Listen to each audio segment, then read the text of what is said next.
and Hello. welcome to day 4 of our recording adventure, recording my new album, Jessica Lee Morgan.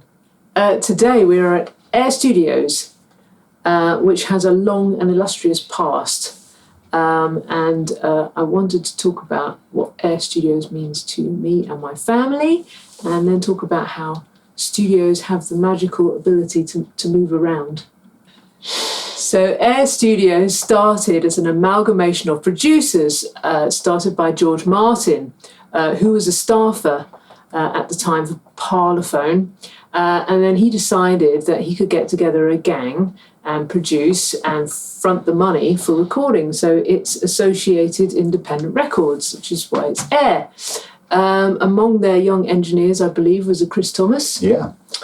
I did the first recording session at Air, didn't I? Before I was born, but I did. Yeah, that's pretty groovy, isn't it? Yeah. I won't go into details because you can read about it, but basically Air started as a production company. They carried on working at the studios that they had always worked at, and then they decided they could handle some premises, which they found in Oxford Circus. Was it a banqueting hall?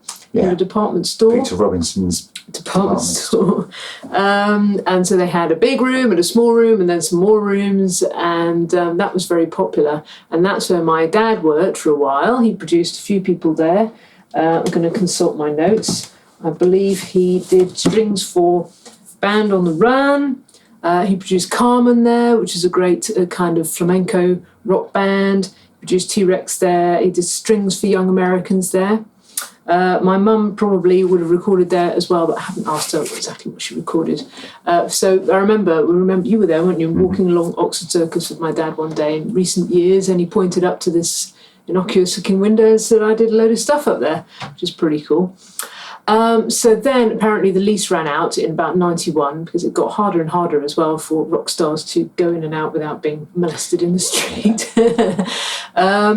that quiet backwater Oxford Street, yeah. Yeah, so then George Martin went and found a fabulous church, Lyndhurst Hall, and opened Air Lyndhurst. And the opening was marked by an extremely illustrious performance of Under Milk Wood, with all the Welsh Tafia turned up and did that. So he'd already recorded the album with them. Tony Hopkins, Jonathan Price, Sean Phillips, Tom Jones, everybody. And my mum played Rosie Probert, and I was there. And it was a Prince's Trust gala performance. So Prince Charles was there.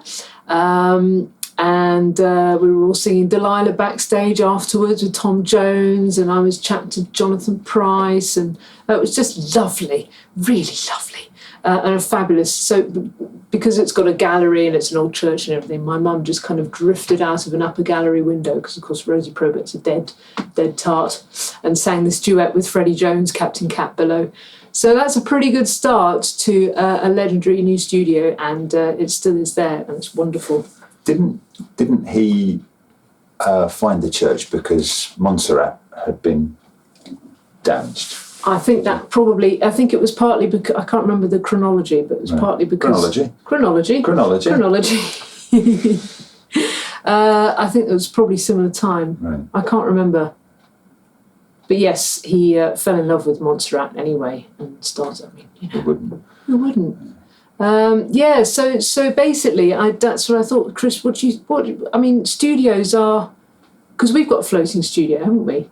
And it started as a real studio, just like a real studio in Cardiff, where we were for years, and we did loads of stuff for Mary Hopkin Music, and lots of great people. Lady Gaga was there, John Barrowman. Yeah. Who else? Michael York. He came.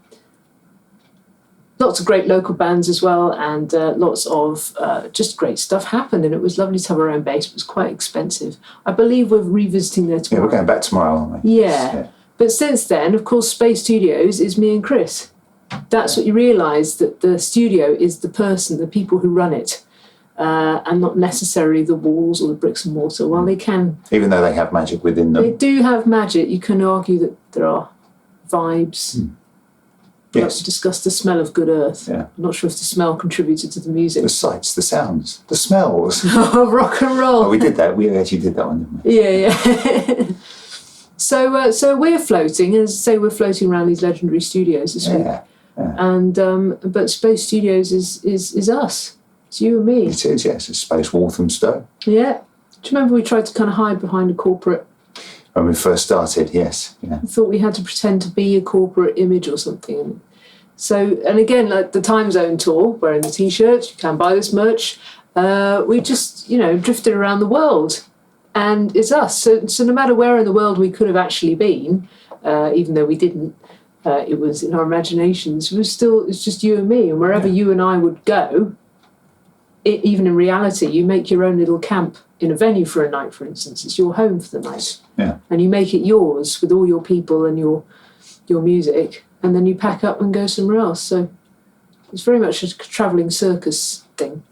And the other thing I realised, of course, is that, my dad at the time, these studios were just opening. I think the one in Oxford Circus just opened about 1970. Yes, that's when I did the first session there. Yeah. 4 years before I was born. But That's right, you did the first session. They only went there, like I said before, because they had the gear. It had a bigger desk and different. They didn't go because they were legendary. They went because they were fitted for what they did. They became legendary because of the people that were in there rather than the bricks and mortar. Exactly. Yeah. Exactly. And they leave a footprint. But so that's my philosophizing for the day. Very good. Very good. We won't get into the whole concept of stone tapes and stuff like that. Well, see, that's another thing. That's another thing. What's the stone that? Yeah, BBC fake mockumentary thing. Yeah. God, that was good. Anyway, and the other. So the other great question of recording I would like to address in our sponsored Coda Led Zeppelin mugs that were given to me by Fiona the other week. You can get these on their website as well, can't you? I'm not sure. You can certainly get them at their shows. Oh, there we are. Is where have all the teaspoons gone? Where do all the teaspoons go in a recording studio? They just vanish. I'm sure I had 8. Now I have 3. So I'm looking at the crew here, whether they're hiding teaspoons or using them for weird, I don't know. Uri Geller once visited Good Earth. I remember. That's why none of the clocks work in there. Yeah, right. Yeah. Uri Geller visited and did bend a spoon in front of them all. And, of course, after he left, they were all there trying to bend the spoons and everything. Sunderland is still shit, though. So, What have they got to do with spoons? he supports Sunderland. Does he? Yeah. Oh. Hasn't done them any good, has he? No. Well, there's a limit to his powers, to be fair. Yeah. Clearly. Yeah. Anyway, so that's where we are today. Air Studios, I guess Air Lyndhurst. Air Lyndhurst. Maybe we'll nip over to Montserrat later for the overdubs. There's nothing much there anymore. Yeah, but Trident doesn't exist anymore. No, exactly. So we can go anywhere in our imaginations. Yeah. So there we are then. Anything you want to say about the recording process? It's going well. How's the recording going, Chris? The recording is going very well. It is. I'm quite surprised. I am being treated fairly and I am not producing this video under duress. I am being given regular breaks and cups of tea. Yeah. It's really good. I really like the fact that we can just, the stuff is already set up every morning and we can just come out and pick them up and carry on. And we're already ahead of schedule. I can't remember, we're on our 6th or 7th track. We're skipping a day today, though, aren't we? We're going ahead to going away from the schedule today, gangsters. Yeah, we've swapped a track over with one we know better and have road tested. And then we'll be on to the ones that we haven't road tested. Which will be exciting. So I think this is track number 7. So we hope you like it.